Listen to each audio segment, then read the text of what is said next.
Hey everyone, and welcome back to another F1 roundup brought to you by the brilliant Seedream F1 app. It may not have been the most enthralling Chinese Grand Prix earlier on today. However, we got a little glimpse that could be the case after the sprint race yesterday, where it was much the same thing. A large DRS train for large parts of the race, a game of tyre management and trying to limit the graining phase where the tyres on the surface just overheat and sort of shear away that top layer of rubber, leaving you with zero grip. People still had that today, but with the hard tyre coming into play for most of the race, much less of an issue. And it was much less of an issue for McLaren, particularly in the hands of Oscar Piastri, who was out in front, where you're not running in the messy, turbulent wake of a car in front. And therefore, you're able to look after those tyres much better. Keep them in a good state of preparation, keep them in a good state in terms of temperatures, and effectively just manage how you use them without having to fight and defend from someone behind, but also without having to run in that really messy, turbulent wake of a car that you're chasing. And that really was the sort of story of McLaren's day today. It was about getting away at the start in front, particularly for Oscar, which he did very well. Fought off a fight from both Lando and George Russell, maintained that lead in the Grand Prix, and that was really the tale of his race, because I suspect, but especially in the hands of Oscar Piastri, he had quite a lot more pace if he should have needed it, if there had been a fight from anywhere else on the field, which never really materialised. So from a McLaren point of view, the race went pretty much exactly to plan, certainly in terms of that, certainly in terms of Oscar. Drove a faultless Grand Prix, thoroughly deserved the win. From Lando's point of view, excellent start to get himself up right behind his teammate at the start. Again, brilliant from a McLaren point of view. That's the dream opening to a race. They were able to manage the pace. I think what we saw, again, another sign of, is when McLaren do get that car into the right operating window, when it works and conditions favour them and they get everything right, that car is blisteringly quick. As I said, I think we didn't really see the full pace of that McLaren today because we didn't need to. It was about managing tyres and looking after your pace to make sure you get to the end in a good state. So from a performance point of view, McLaren, I think, can be very happy, very comfortable, and really quite confident moving through this season. Well, of course, we've got a development race which will unfold as the season goes on, but McLaren are starting from a very strong position. It's a fast car, but it's also a car which is not maybe the easiest to get into the right window. When they do, though, it is quick, and everyone else can see that. So a great day for McLaren. The brake situation, I was going to tell you a little story which that reminded me of. Lando's brakes towards the end of the race, it seemed like they were losing pressure in the rear system on the car, so perhaps a small leak from the rear brake system. The rear brakes not used anywhere near as much as the front brakes on a Formula 1 car, probably something like 65%, 64% of the braking done at the front end of the car, the rest of it done at the rear, so much easier to manage that way round. If it had been the other way round, it would have almost certainly been game over. When he was being told to slow down towards the end, which of course he had to on the final lap, but in the laps preceding that he was being told not to brake too heavily and still setting really quick laps, closing in on his teammate. And it reminded me of a situation that I was once in with Kimi Raikkonen, and it was a slightly different scenario, but we were leading a Grand Prix, I think it was a French Grand Prix years ago, and Kimi was out in front with no real threat from behind and just setting faster and faster laps, and we were seeing excessively high brake wear on the car. We could see it in the data, so we came onto the radio to tell Kimi there's no need to push, we need to start easing off and managing brake wear to make sure we get to the end. Kimi, in Kimi's usual style, completely ignored that instruction, continued to set faster and faster laps, opening up the gap to the car behind by, I think he ended up with something like a 20-second gap to the car behind. Completely unnecessary, but that was Kimi. He was flat out or nothing. We got to the end of that race, and I think we won the race. I'm pretty confident we won the race.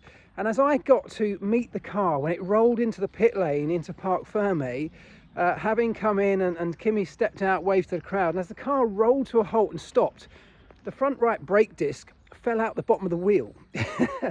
So the wear had become so excessive that literally with the final press of that brake pedal, as the car came to stop in the pit lane in Parc Fermé, it shattered the brake disc and it collapsed into 1,000 pieces and fell out the bottom of the wheel rim. So that's how close it got. So that reminded me of that today. Sometimes the drivers don't appreciate the information that the team have when they're looking at screens and screens of data from all of those sensors on the car. They have a very different set of parameters, a driver. The feel is an important thing that the drivers have. Their experience, their feeling in the car is huge, but data sometimes gives a bigger picture. I should just say that I'm recording this video on a dog walk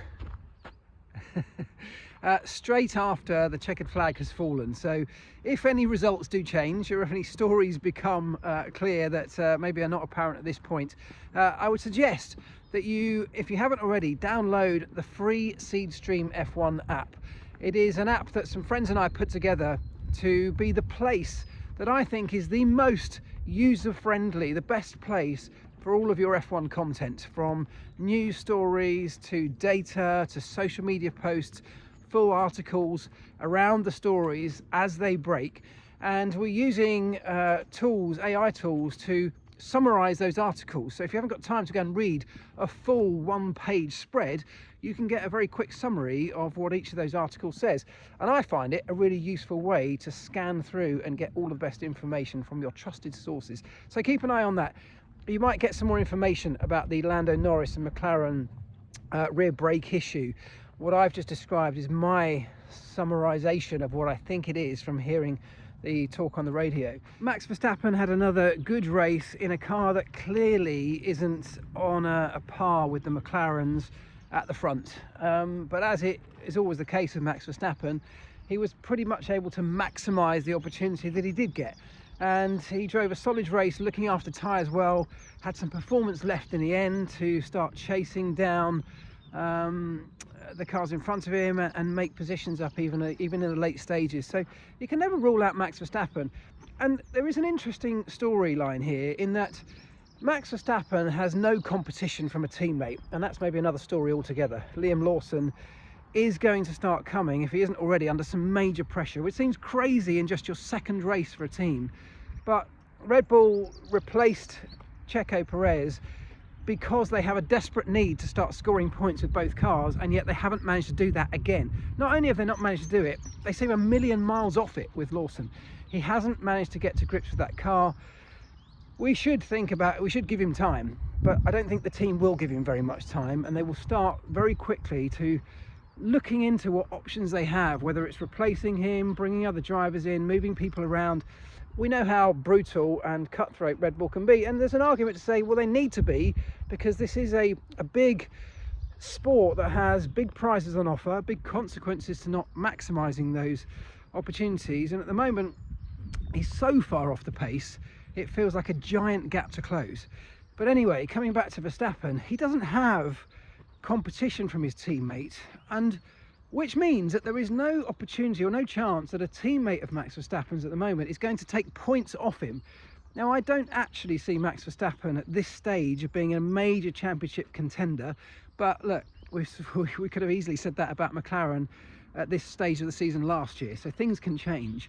Verstappen is not going to have points taken off him by another Red Bull driver. I think we can say the same for George Russell at Mercedes. He's, at the moment at least, out in a completely different zone to his teammate.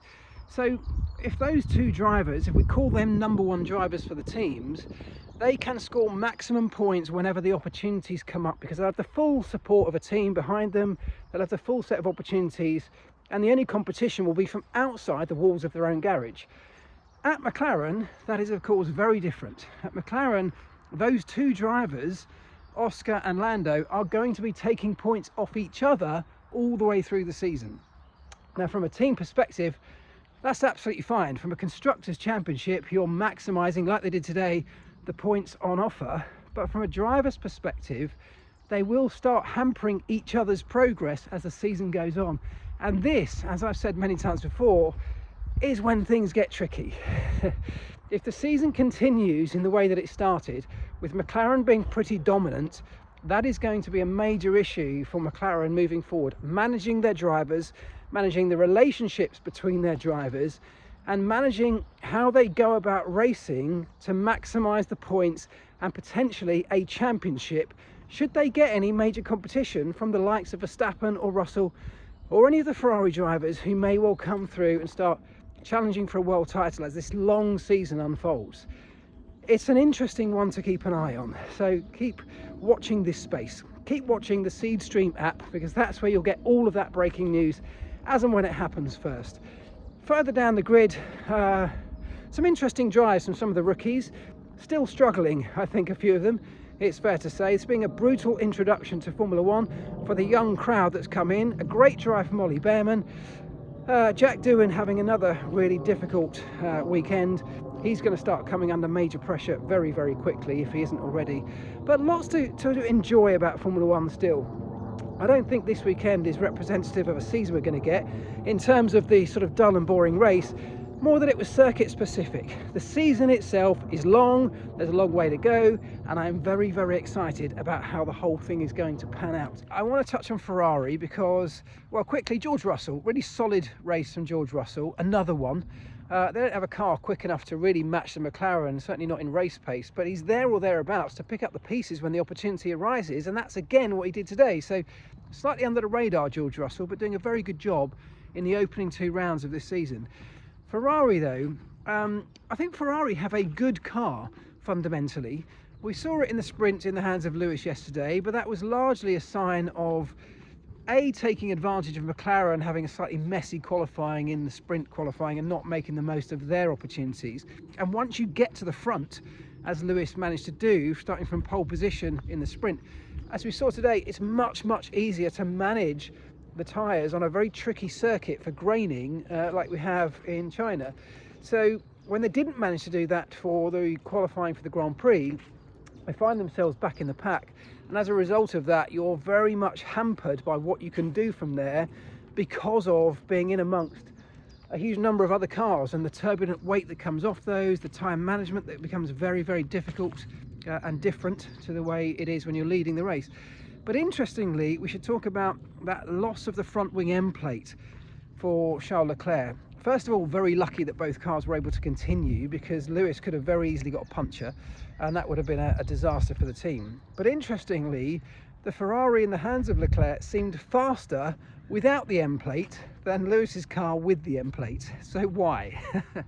It's a question that a lot of aerodynamicists at Ferrari, but also at Formula One as a whole, will be asking questions around.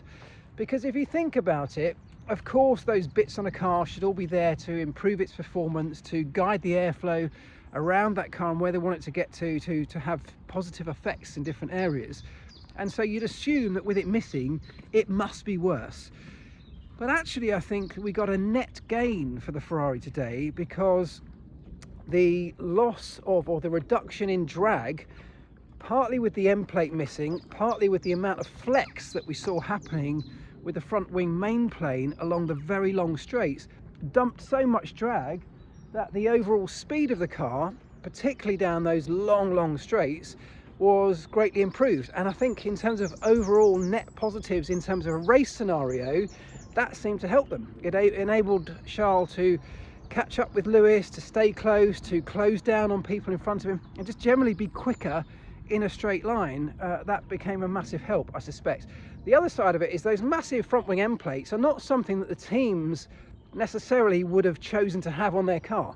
If you gave the teams free rein on how to design a front wing, it wouldn't look like that. That was something that the FIA and Formula One introduced as a sort of measure to try and minimize or to control the sort of outward wake of the turbulent air coming off that front wing, coming off the front tyre, in an effort to try and minimize how following another car would be detrimental to your lap times. And the idea behind that was to enable overtaking and chasing following to become easier.